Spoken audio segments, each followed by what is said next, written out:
good to see some consumers of the education system in the room, which is fantastic. Also good to see a former Minister of Education in the room, so no pressure on the rest of us. My name is Stephen Joyce, and I am, facilitating this panel this morning.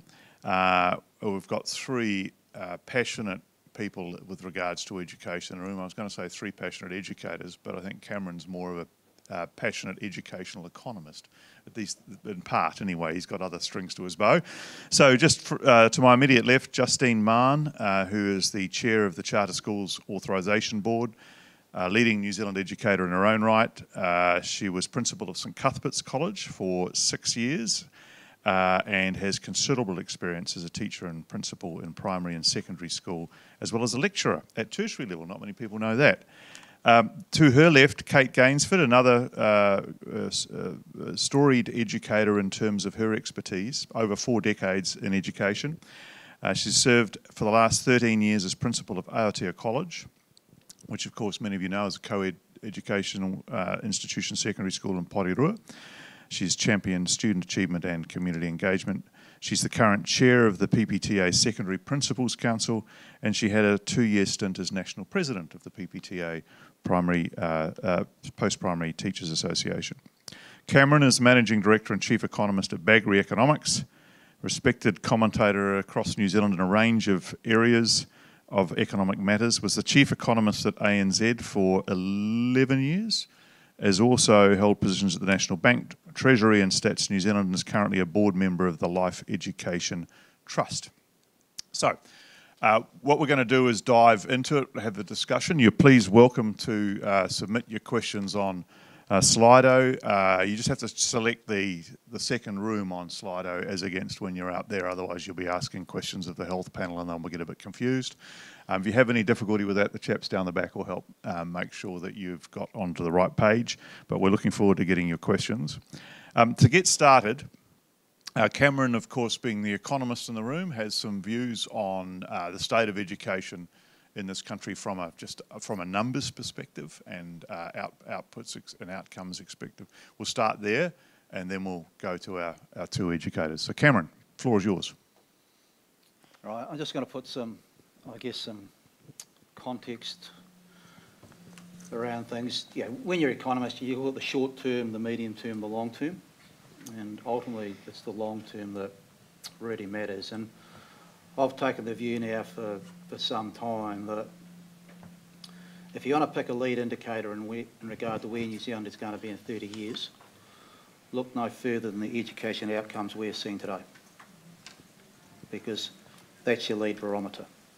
Now, based on the PISA scores, based on the attendance data, it's fair to say we've got a few headwinds going forward, or the correct term is a little bit more like we're up ship creek without a paddle. Yeah, we've got a major turnaround job ahead of us. It was interesting to see the OECD within their 2024 economic survey of New Zealand devoted an entire chapter to education. There was a stat within that chapter that was absolutely horrifying. Based on a decline in student achievement and attendance between 2006 and 2018, so that's sort of 12 years, that's going to knock 4 percentage points off New Zealand's productivity growth. Now, based on the productivity growth we're seeing at the moment, that's about a decade's worth of productivity growth. And that's up to 2018. I started writing about the education sector in 2019 when I left the bank, because it was very clear then that we had major systemic problems. In fact, the Ministry of Education in 2019 noted declining school attendance was looking like a systemic trend. Now, when you use the term systemic trend, panic buttons should start to get pushed and you should start to do something about it. Did we do anything about it? The answer is no. We let the problem continue, and how we're going to turn this thing around, look, there's a whole lot of initiatives that are being pushed at the moment, but no illusions. If we do not get the education sector right, we've got major problems. And I heard Ian Rennie, he talked about a lot of bigger picture stuff, and he's bang on the mark. You know, he talked about capital intensity, utilising capital. If you do not have a workforce or an educated population that knows how to use the capital, you're going to build stuff and mismanage it. and I'll give you a stat, capital productivity in New Zealand over the past 30 years has been minus 0.4% every year. So we build the stuff, we mismanage it because we don't know how to use it. And that's where an educated workforce comes into play. So your bigger picture to me is there's a whole lot of nitty-gritty detail that needs to take place, but be under no illusions that if we do not get the education sector right, New Zealand is going to be an interesting place in 2050. Well, that's a cheery start. So that's a pretty stark read of the situation, and I suppose we have two educators who have been part of that system for a while, and I know in both cases in their own approaches doing their best to improve the system. So let's start. We'll come to what's going right. If we start with what's going wrong from your two perspectives, and we forgot to do the coin toss before we started, but Kate, would you like to go first?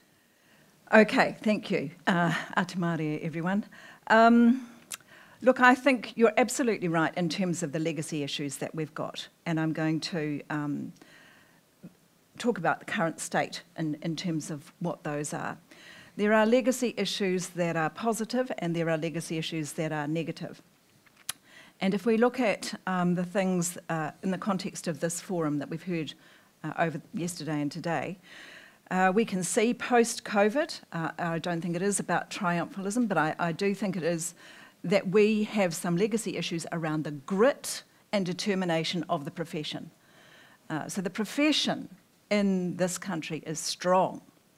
However, I'd have to agree that with what we heard from Mr. Rennie just earlier about the decline. We've got an acute teacher shortage at the moment. So we've got some very good people doing some powerful work, especially in COVID and post, to make those really real connections with young people and with learning. But we have some problems around this. We have some, and during COVID, we were one of the few jurisdictions that managed to get young people still credentialed. They still managed to get assessments, they still managed to get qualifications. We maintained levels of connection with young people and their families, which was lost in a lot of other places. But the stuff around attendance and literacy and numeracy, that these are problems, and they are the negative legacy issues where we have experienced over those decades that you've talked about a significant amount of policy lurch this way and that way about what is going to fix stuff. What we're seeing is some green shoots. I don't know if people who aren't economists are allowed to use that term, but green shoots of the beginnings of some collaboration, bipartisan, that should prove to be useful in the attendance place and in the literacy and numeracy space. But it's been a little bit little and a little bit late in the piece that we've been able to achieve some continuity and policy predictability in this space. And we've spent a lot of time having to deal with lurches. Okay, great. Thank you. And Justine. Well, I think one of the most significant issues is that we have a much greater gap between those young people who achieve and those who do not achieve than almost any other country in the English-speaking world. And also a 2023 study actually showed that our 15-year-olds were almost last in terms of behaviour. So in terms of international rankings, our attendance is poor, our educational achievement is poor, but also that increasing gap is a huge concern, economically and socially. And I think that one of the key reasons that we've got into this situation is because we have followed a philosophical approach for the last 3 decades that hasn't worked. We've actually eschewed a knowledge-rich curriculum and put a huge emphasis on competencies. Now, we know that if knowledge is explicitly taught and you have a really coherent, conceptually coherent curriculum, then those who benefit most are those who are most disadvantaged. So unless we turn around what's happening in a curriculum sense and actually develop young people who can really think, then we're not going to survive economically. Can I just unpick for those of us in the room that aren't educators, because we might use the terms knowledge and competency interchangeably, and clearly you're not. The distinction between the two, because you can be taught competency in maths, for example, and presumably you need some knowledge for that. So what's the difference? Okay, so what's been really popular since the 1990s is an emphasis on skills, huge emphasis on skills, and an emphasis really where you say, look, this is child-centred. We want it coming from the child, what they're interested in, what they need to learn. And what is really important is that going forward, we look more at the sort of learning that comes from disciplinary-derived subjects, from the actual specialist subjects. And that what we do is we have a really coherent path all the way from year 1 to year 13. And Minister Stanford is using the word knowledge-rich. She's acknowledged that is really important. Because if you go back 30 years, I think, when people were talking about knowledge, it was misunderstood as memorizing facts. It's not that. It's understanding concepts. And it's designing a curriculum that has a really coherent trajectory. So you're not overloading young people. You understand what that cognitive load is. You understand how you need to progress. And to do that, you need a really well-educated teaching force. You need the people who are experts in their area. So they can map back and they know where these young people need to get to. Kate, you were talking slightly differently. You were saying we're sort of flipping between different approaches, and Justine's more of it's been a 30-year process. What's your perspective on that? The 30-year process around curriculum development in New Zealand has had some flip-flop in it. But there is, there's some feedback somewhere. I don't think it's me. Somebody's got a phone doing something. Anyway, we're good. Keep going. So that but what we have also is between changes of government and the election cycle, we have had some things that have happened out of order that have, I think, wasted time and money and effort and have, of course, been disrupted by COVID. We are in the middle of a review of the curriculum, the New Zealand curriculum, that is indeed doing much of what Justine has just talked about, bringing it back to being very clear and less flexible. Right. So we have in our system a great deal of flexibility, but a lot of that flexibility has proven to be problematic. We want to retain some of that flexibility because it certainly helped when if we are to plan for to be sustainable for those kind of big events like pandemics. But actually what really helps people is to have a curriculum and an assessment and qualification system that is far more simple than that we have experienced at the moment. What we've got at the moment is quite challenging in terms of a qualification system. Lots of our parents and lots of our students and actually sometimes our own teachers have to really navigate the complexities of NCEA. It needs to be simpler. And this review of NCEA and the review of the curriculum is getting there, but it's slow. It's very, very slow. So we're deep in the knowledge side of things at the moment, which is great. We'll just talk to some of the other stuff that's around that in a minute. Cameron, what are you hearing? Are you thinking we're heading in the right direction as the economist in the room, or are you worried that we're busy working? Busy bees. One of the great things I've seen, particularly in the last 18 months, is that we're starting to have different conversations. And the conversations now are a lot more of acknowledgement. Houston, we have a problem. Between 2019 and 2023, no problem, nothing to see here. And there very clearly was a problem. You know, I really like the reintroduction of a lot more structure to learning. Yeah, that's where the science tells us it works. Is it the be-all and the end-all? No. But it's a pretty good deposit on where we're going to head.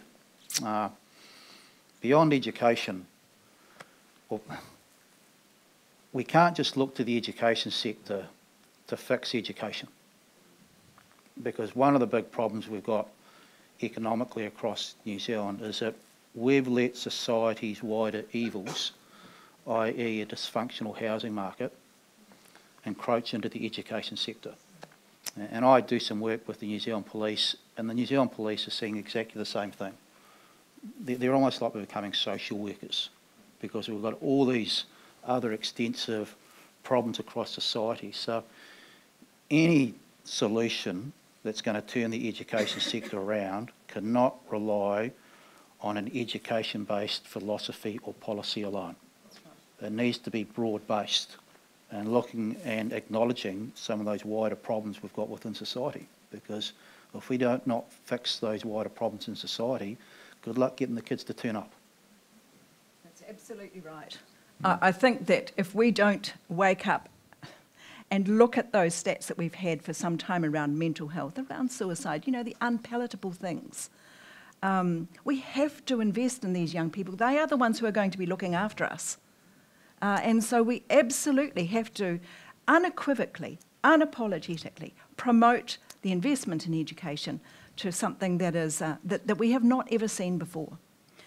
And in order to do that, then the other support mechanisms, the mental health housing, feeding people, you know, has to actually kick in and to make a real difference. We've lost time and money and a bit of heart around some of the little initiatives that address this. Like, I'm going to be, as you wanted to be, I think a little provocative, but, you know, we've had lunches, we've had no lunches, we've had late lunches, we've had little bits of lunches. I mean, how much money and time have we been spending on something that really we just have to get right, and it's not rocket science. So I think this is one of the frustrations that's being experienced in schools, that some of those other issues are not being attended to. And so currently what we're finding is lots of teachers in schools are now administering the lunches in their own time. It's just extraordinary and shouldn't be like that. Justine? Yeah, and I think your initial point is absolutely right, Cameron. It doesn't just sit within the remit of schools. What tends to happen is that people have ideas of how to cure what is wrong in society and how to solve problems, and they expect schools to be completely one-stop shops. And I think, aside from things like lunches and food and nutrition, you could actually transfer that to what we do in the digital world. Like, yes, absolutely, teachers are incredibly dedicated and they've always embraced technology and they'll continue to do so. But actually keeping young people safe digitally is not just the job of the school, it's the job of the parents. The parents have to actually be strong, and they have to not give cell phones at a young age, and they have to keep their young people off the wrong platforms, and maybe they have to agitate for legislation as in Australia, but they also have to be role models themselves. You know, they shouldn't answer the phone during the mealtime or get into the car and be talking to their child after school, as well as talking to a client at the same time. I mean, everything about what happens in terms of digital safety actually starts in the home. So there are lots of ways in which this link between school and community needs to be explored, and society as a whole needs to take responsibility. I'm going to come back to some of those things in a moment, because I want to throw an idea on the table. But just back at schools being the one-stop shop, I think you said, Justine. They can't be, and yet you can only deal with the child that turns up, right? And I think of when I was a minister in the latter years, we did this thing called the South Auckland Initiative, and we talked to the principals at some of the big colleges in South Auckland. And their biggest problem was that the kids would be ping-ponged around from South Auckland to the Hokianga to down to Gisborne, depending on the familial situation. And so they'd be back and forth and back and forth. And they'd come and do a term or two at Edmund Hillary or something, and then off. How do we deal with that? Because that's as it is. I mean, the families are not going to suddenly change because the teachers stand up and say, right, come on, all at the one school all the time. I think transience is an issue in New Zealand schools and has and does play out in some of our achievement data. But it's not just familial circumstances, it's about employment. Yes. As people chase the jobs around, then their families follow, and sometimes they try to maybe not follow, and then that means staying behind with auntie or someone else so that they can try and get some kind of stability. I think this is where the review of the qualification for NCA is going to really make a difference, because one of NCA's strengths is that flexibility, but when it's been chunked into two smaller bits, atomised into two smaller standards, it becomes a bit chaotic. And when a young person moves from one school to another, but they've already done that standard, but they haven't done it, it's just a minefield. So the process of review that's settling those standards into bigger chunks of deeper learning, allowing teachers to really enjoy their teaching because they can exercise a bit of professional autonomy and creativity in that space instead of having it, and now we're on to the next assessment and the next. It also means that it's of benefit for those who are transient.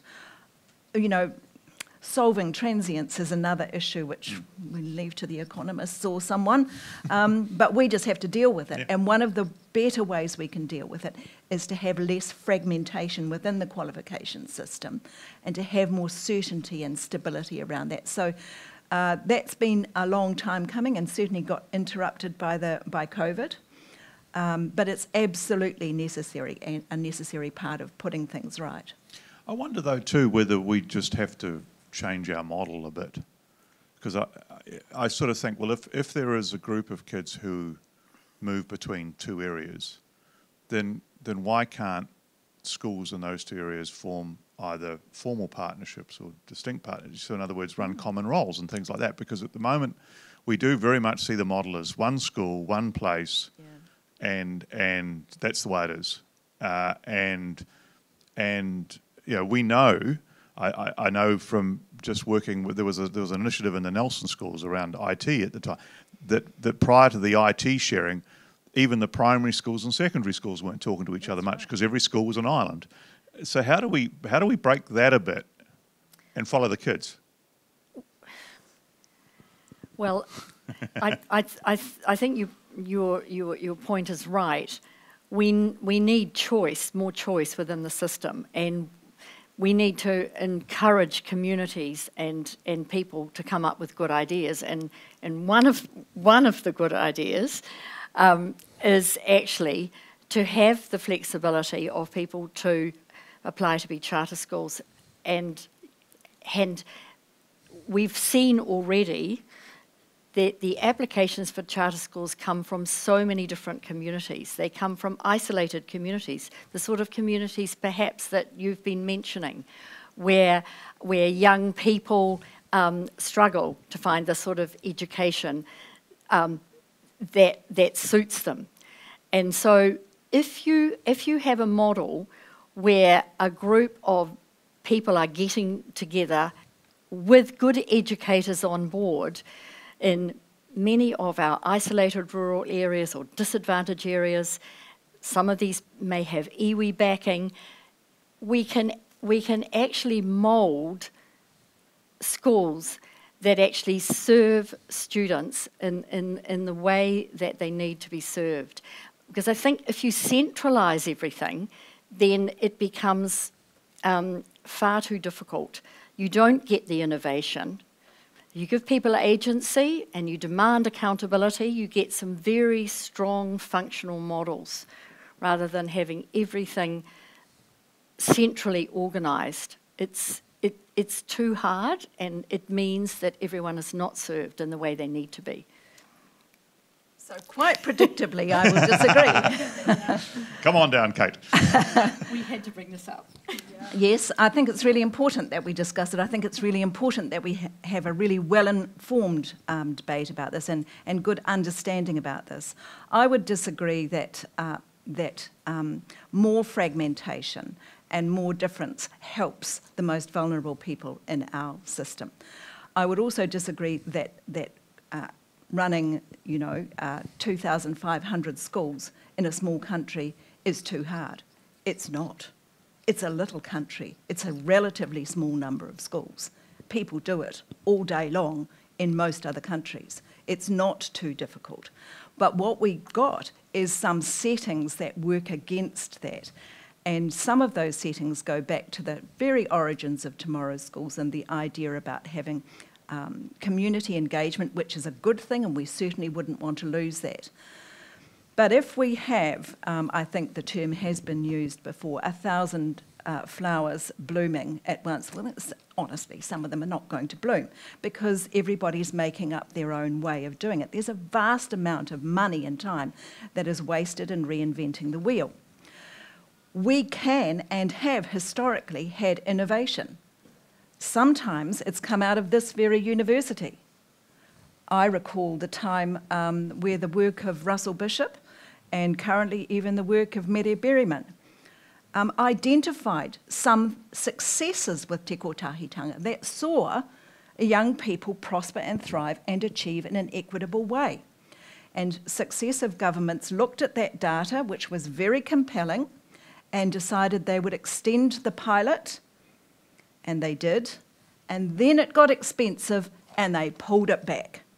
So we have found the answers in this country. Educators in this country are innovative and creative. What we have lacked is the unequivocal backing of money to roll things out. We've also found some fantastic things around learning support and alternative education, and the very communities that I think are popping up with and showing interest in charter schools. We have found solutions in those spaces before now. They have been unfunded, or they have been funded in short-term contracts. And I think that is, that's very hard to explain to communities why, yes, we found it, and then, no, we're just not going to do it. It's a hard one to explain. I wonder, though, that you two aren't just both arguing for the same thing with a different name on it. Yes. You're arguing for a bit of diversity and some funding of great ideas and local communities, and one's called charter schools and one isn't. And I'm sort of like, it's just on the name on the package. Well, sort of. I mean, but we've got kahuiako, communities of learning. But we're in this policy space again where we've got them, but we kind of haven't got them because there's no more of them, and they're a good idea, but no, they haven't worked well here. It's just, it's hodgepodge. It's not very tidy. Cameron. Come and help me out here. What are your... Come and solve the Palestinian question of how we run our schools.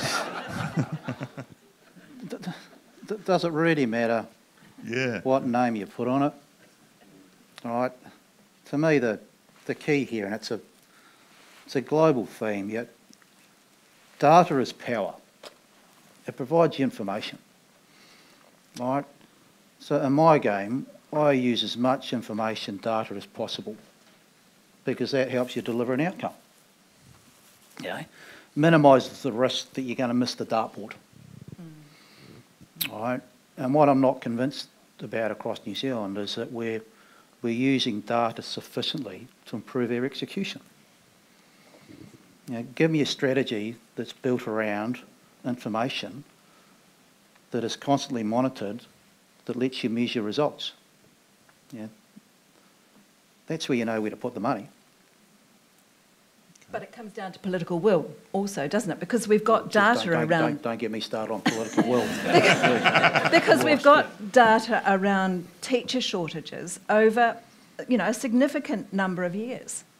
And we've got some little and light responses. So now, if I hire a teacher, as I had to last week from South Africa, I have to spend enormous amounts of time doing that, and I have to pay a recruitment fee to a New Zealand agency of $12,000. I can't afford to do that. Can I just jump in there a little bit? Because I wonder whether the engagement between the profession and the public has not been strong enough in recent times. Because there was a bit of a sense, and maybe it's just my experiences, but there was a bit of a sense that the profession was sort of saying for a long time, look, if we know what to do, just give us the money and leave us alone. And I got that actually at a conference I spoke at once, which was, you politicians, you don't know anything. And you don't know anything about education, so you should just keep your beaks out. Which is interesting, of course, but of course one thing politicians do is represent what they believe to be the public interest. Left or right, that's what they do. And that's their job, actually. So you get this sort of thing, and I wonder whether what we're missing is, and I was coming back to the point about devices and parents and things, what we're missing perhaps is more rigorous research, better communicated, coming out of our colleges of education, for example, including this one, where you are actually talking directly to the parents. Be actually having those sorts of studies. I mean, where is the study which says devices before the age of X are counterproductive? Where is that in the New Zealand context? Because maybe it exists, but I certainly haven't seen it. It hasn't had much airplay.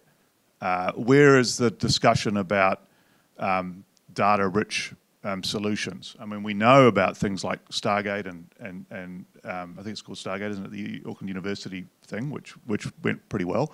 But we know all about that as a profession, but I don't know that the parents and the public know much about that stuff. Yeah, look, you absolutely hit the nail on the head, and we do need to be data driven.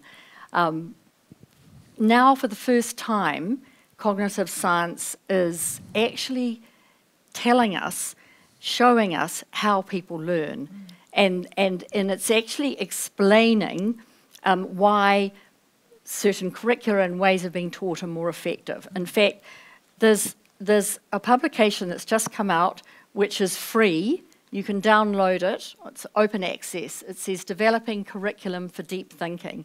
And I think that all teacher training institutions, all schools should read it, because it actually gives you the data and tells you how important it is.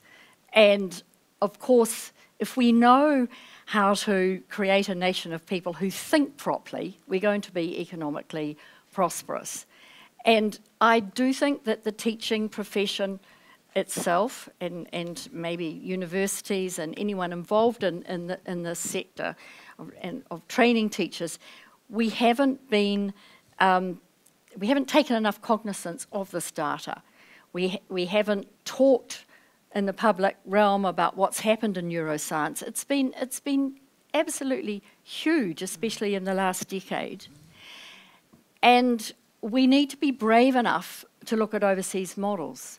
For example, if you look at a study in 2023 that came out of Stanford that looked at how young people in charter schools progressed over a period of time, it was very clear that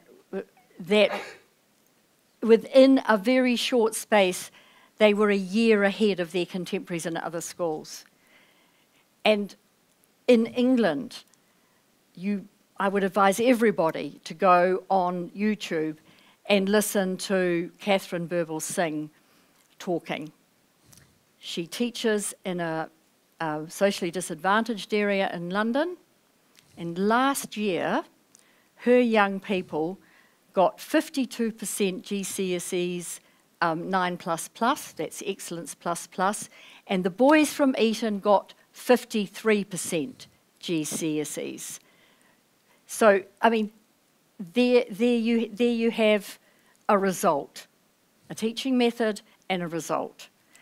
There are examples coming out of the southern states of America where there were some young people after Hurricane Katrina that didn't attend school for 3 years, and people came in and they set up charter schools, and they were transformative. Now, it is very difficult in a centralised system with a monopoly, which is the Ministry of Education, to suddenly come in and set up these things so quickly. And that's why innovation like charter school movement is important, because we haven't got time to waste. And how can you argue with groups of people who want to set up schools, who are prepared to be accountable, who are going to be working within a very, very strict performance management framework? How can you argue? You've got amazingly dedicated people in the state sector, people like Kate that runs a very complex school, but allow the others too. We do not have time to waste. Okay. I think the issue around time is important. I think if people have brilliant ideas and they want to go off and do things independently, we have a place for that in the New Zealand education system, and it's called private schooling, and it's independent, and it doesn't draw on taxpayers' funds, and it doesn't, and it allows the state system to work. If you use state funds, if you use taxpayers' money to bolster that, and we have from time to time when private schools have struggled and they've had to give up and become integrated part of the state system because it's an expensive business, then I don't have a problem with, private education. Yeah, go for it. You want to be independent? Go for it. I think when it comes to keeping alive in the state system the creativity and energy and innovation, I think that's critical. And I have a problem with that being focused on a few people who have a group of people around them that are prepared to help, but that's not helping anyone else in the country. It might help eventually those people and their country, but it worries me that it's not comprehensive and not for all. Historically in New Zealand, what we've not had a problem with is the innovation and the excellence. What we've had a problem with, and I think Martin Jenkins has written screeds on this, is implementation. And I'm going back to the lunch thing because I think it's just indicative, but it's not limited to the lunch thing. There's no reason why a state system in a tiny country with a relatively small number of schools cannot act quickly, and we do and have done when it's mattered. But other times there's been lag, and then the lag crosses over into election cycles, and then it all just lurches. So there's no reason we can't get this right. And I think it's imperative that we do, because that's the only way we will reach everybody. And it's possible to do that in a small country. I agree with that, but we're sort of moving much more to a supply side discussion as against a child discussion. I mean, it's all about the model that we use. Now, I know we have to focus a bit on that, but it's sort of like, let's go back to it's the outcomes that are key here, not the model, I wouldn't have thought. But how you get there matters. Well, to a degree, as long as you get there. That's right, for everyone, Sorry, not Cameron, I for interrupted. pockets. Yeah, just something sort of popped into my head. One of the things that really worries me across New Zealand at the moment is the division. The far left and the far right of the political spectrum. And they're equally as dangerous in my view.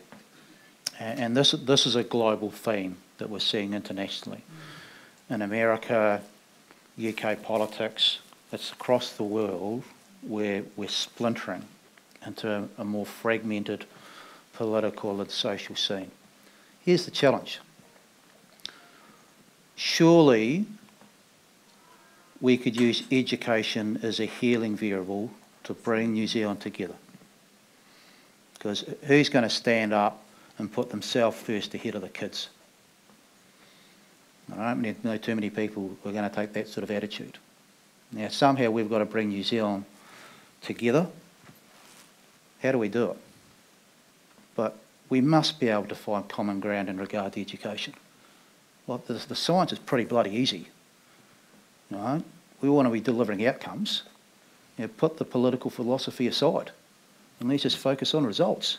It's not hard. That's great, and I'm going to pause that part of the discussion there for a minute because I do want to go on to something else, which is digital devices and their impact on education, and the experiences we had in COVID. Firstly, so yep, we all went to digital learning in a heck of a hurry. I remember the conversations pre-COVID, before even COVID was known about. We said, "Oh yes, this online learning is, you know, whether it's at university or somewhere else, it was new and exciting, and we'd do it." And then suddenly we had to do it, and we discovered quite quickly the negative parts of it. But part of the negative parts of it is the social interaction or lack of it. And we now have a lot of young people who are, as I think we pointed out previously, you know, very into their devices. We've got an emerging body of science that says people are forming parasocial relationships, i.e. relationships they think across Instagram and TikTok and so on, and substituting that for real relationships. How the heck do we challenge that? Now, part of it is, yep, it's not entirely the education system's remit, but these kids are not going to succeed if so. Do we have to lift up the social side of education, or what do we do? I think it's an important acknowledgement to make that we did learn from COVID that that the academic successes of young people were important and credentialing them was important, but actually the really critical thing that young people enjoyed about coming back to school was the social aspect of it, and their relationships, and the fact that they were learning to live every day alongside other people different to themselves. And that's not an easy thing to learn when you're on a laptop at home and you're at home. So I think we've understood that, and schools largely have taken up that challenge as they've returned to really power up those connections and the encouragement to belong to more than just a classroom, but to a school and a community, to become engaged with sport and all of the other co-curricular activities that are offered, because that sense of belonging and connection is fundamental to mental health. And mental health of young people took a really big hit during COVID, and schools are still reeling from a little bit of that return. But it's getting better. But we have had mental health money not going into where it needs to go, and schools suffering as a result of that. But I think if I just go back to what you were saying about parents, Stephen, and I think Justine, you mentioned it too, although we'd like to see that schools are not hubs for every single service, the service that schools are often providing at the moment is as an educator for parents. And so I think many schools are offering those workshops to have with parents to help them learn about how their kids are using their own digital devices, and shooting home really the idea that parents want to keep their kids safe, so they make rules about, no, you're not allowed to go down to the park at 10 o'clock at night because you're not safe. But a lot of invisible going out of the house into other digital spaces is unsupervised and well into the night, and people don't even know it's going on. So we're having to, as schools, take up that responsibility of teaching parents how to monitor it, how to ask the questions, how to watch out for the signs where things are going wrong, because there's no one else out there doing it. I've got 3 kids, 18, 16 and 13, and they went all through this, and I lived it. They are very resilient, and they're really smart. Absolutely. You talk about digital danger stranger. I just say, give credit for kids. They pick this up, and they know it. And you've got to do it. And what's really scary about all this, you've got a $2 trillion US company, Meta, run by a psychopath or sociopath, whatever Zuckerberg is, who targets my teenage daughters. Absolutely. The Wall Street Journal did 10 articles on this in 2021. The Wall Street Journal. Old news, really. Cheryl won't resign.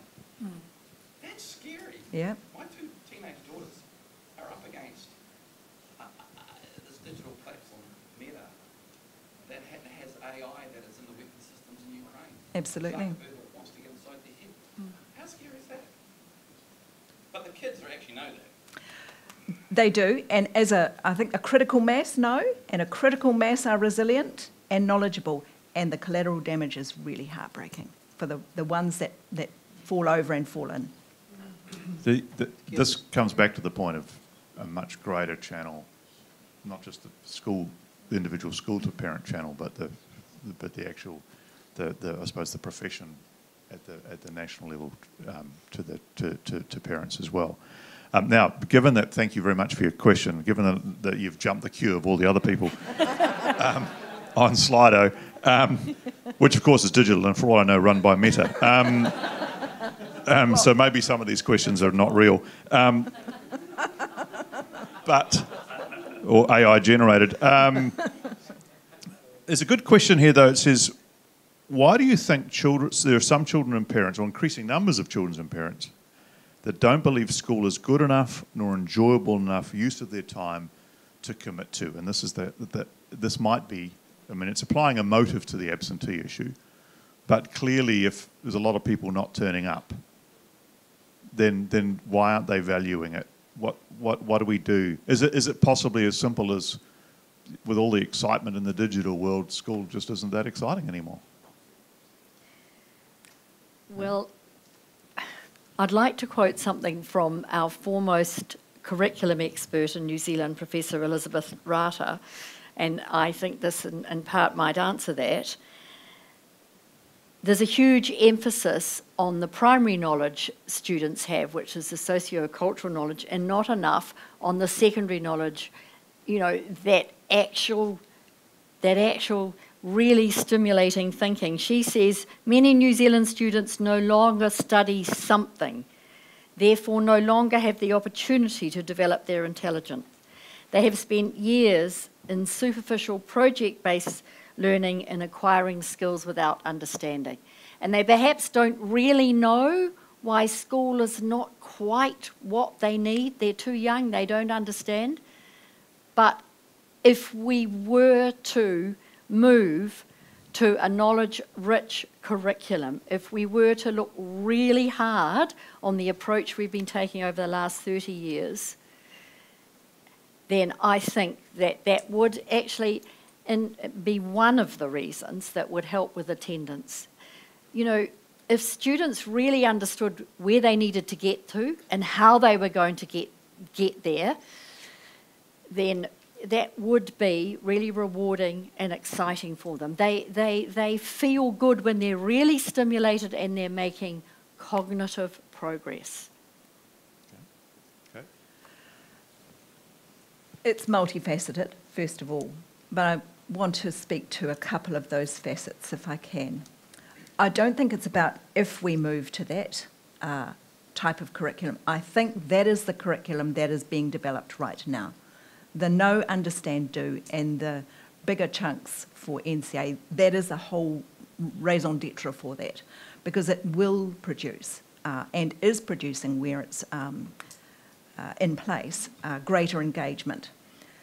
But I also think that there's a couple of other things there that are really interesting. When I first started being a principal, I would get a letter maybe every fortnight or so saying, look, can I, you know, bless them. They were asking for my permission for them to take their children overseas on a holiday. I can't actually, you know, legally, I've got no, shouldn't say that because they all think I have, but... That's true. They legally don't have to ask. They don't have to ask. But I get them, you know, 7 or 8 a week now. No worries. And each one of those is about a week or 2 or 3 or 4 weeks absence. So there are of course, benefits to learning from travel and being with a family who's able to support that. But there also is behind that the kind of sense that, oh, well, you're just missing school, you know, it's just... And I think there has been some erosion around the value of school over time. But that happened in COVID too, though, didn't it? Yes. When we made told it the kids they worse. could stay home and it'd be fine, and then a whole bunch of them didn't go back afterwards. A lot of them were fearful. Yeah. We did deal with a lot of fear and anxiety from students, but also from parents. That was a major driver. 200,000. Number of kids that take the last day of term off. 200,000 out of 500,000. Yeah. Wow. And the 600,000. I think. online learning delivery was patchy, and that was part of the If problem. you- We've got limited time left, and we haven't. I don't think we could complete this panel properly without talking about AI for a second, because that's coming at us 100 miles an hour. Leaving aside the impact of AI and Meta and so on, we're talking about tools for kids. And in the face of it, it would seem to cut across the knowledge-based approach, because suddenly you've got the world at your fingertips. So I'm intrigued to know from the educators, how are you going to meet the challenge and incorporate AI and teach kids about AI? And you've got, I don't know, a minute each. Well, I don't think we should have the attitude that we've got a bleak dystopian future. I think we need to be really positive. Look, when ChatGPT sort of hit the world at the end of 2022, I saw some amazing things happening in classrooms. I saw an English teacher say to a group of senior students, well, you know, let's ChatGPT write this essay, let's see. Now, critique it, you know, what's missing? And I have incredible faith in the teaching profession. They've always been people who are incredibly dedicated for the future of the young people in front of them, and they can pivot, and they do embrace new ideas. So I'm absolutely sure that they're going to find some very innovative ways of using this to make students think deeply. And I think it could work with Knowledge Rich. I mean, in the end, though, anything in the digital world, it's a tool. The most important resource we have in this country is the minds of our young people, and we have to develop them. We have to make them think really deeply. That's the most important thing. Okay, thank you. Okay. I think I heard earlier on in this forum that teachers opposed AI, and I think that's exactly the opposite. They've already embraced them. It's already there and being used in classes, well ahead of any of the formal safeguards or regulations that people might want to bring in, well ahead of any policy that might be being developed in the Ministry of Education and NZQA, for instance. They are coming to us. They are coming to the schools saying, what are you doing and how are you doing it? Because that horse bolted some time ago. And I think it is a good thing. If AI can speed up the decision-making around the use of resource to apply across schools and to help our historical inabilities to implement things properly, well, bring it on. It's great. I was amused when you said that the Ministry of Education was racing to catch up, because nobody thinks that ever about the Amused, Ministry of Education. but not surprised. Sorry, that's anybody from the Ministry in the room? My apologies, it was just too easy. Will excuse us. Final words. Cameron, you started. You get to wrap up. 2022 OECD Economic Report on New Zealand referred to New Zealand's diminished managerial capability, particularly in regard to technology and AI uptake. So we're behind the rest of the world in regard to where we sit. Now, in all honesty, good luck to any parent trying to keep up with a kid in regard to technology. Yep. And I say exactly the same in regard to the teaching fraternity. If we think that existing teaching fraternity has got the capability to teach these kids digitisation, technology and the latest AI, we are whistling Dixie. Right? The only way we're going to, because this stuff is going at exponential speed. Absolutely. Like 1 + 1 = 11, and it's soon going to equal 1 + 1 + 1 is 111. It's warp speed in regard to what's going on. It needs to be a third-party provider. Now, what that looks like, I'm not sure, but I'll give you an example of a third-party provider in regard to specific expertise, Life Education New Zealand. We've got our little niche our little box that we play in regard to health, mental wellness, nutrition, that sort of stuff. We get in, we get out. That's our select knowledge base. Yeah, if we're going to be up with the best and brightest in regard to AI, technology, digitisation, it needs to be an outsourced program, because I don't think we've got the capability speed-wise to keep up internally. Yep. Okay. Good thinking and to finish. Look, that's all we've got time for. Thank you very much. I think it's been an excellent panel. Could you please thank our panellists, Justine Mahon, Kate Gainsford, Cameron Bagrie. Thank you. I'm feeling pretty optimistic after that. That's great. Oh, good. Thanks. Yeah, thanks, Cheers. Kate.